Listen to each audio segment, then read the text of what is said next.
The equivalent of 3 laptop computers, one of which is used to do all the motion and 2 of which are used to do vision. It's got a stereo camera and another camera in its hand. You can see, if you look in there, you see there's a dark spot in the crotch of the hand, and that's a camera. Does this one use LiDAR? You got a LiDAR here. It has a place for LiDAR. We don't have it here today. So this robot is very graceful in its transition between walking gaits.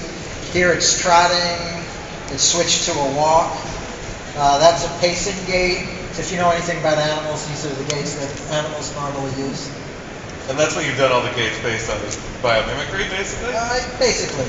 Although it has some gaits that you don't see in animals. You'll see them a little later. It can run. It's also kind of a show-off, so it can do a thing that you usually don't see animals do, which is to hop on just 2 of its legs and keep its balance. So the feet have to be very fast in order to balance in a demonstration like this. And a lot of the design starts with requirements for how fast the legs move, and then we work up. One of the cool things about this robot, so many of you have probably seen robots' arms that are fixed to a table, and they can only reach this much around them.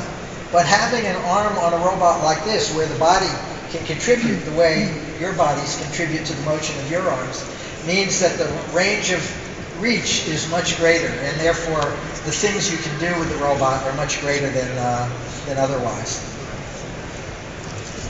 Actually, for that demo, Seth was driving the hand rather than driving the robot, and he can tell it to go in a straight line. And I think we're going to do the chicken mode. Here we can stabilize the hand while the body moves, which is really useful in working on being able to handle objects where the location of the object in the room is what matters. In fact, I'm feeling a little thirsty. Spot, could you get me that can of whatever it is over there? Now it's using the camera in its hand to find the can, localize it. It's having a little trouble with the lights, I would say, here, so yeah, it keeps looking.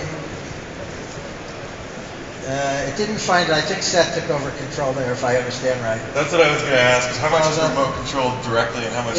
Normally this demo isn't remote controlled, but I think the bright lights screwed it up, and Seth did it. Okay. Thank you, Spot. Oh, let go smoothly that time. Okay. Thanks, Spot. Yeah, so is that a thing where you would see that operating in like a way to help people stay mobile longer and stay independent longer, like a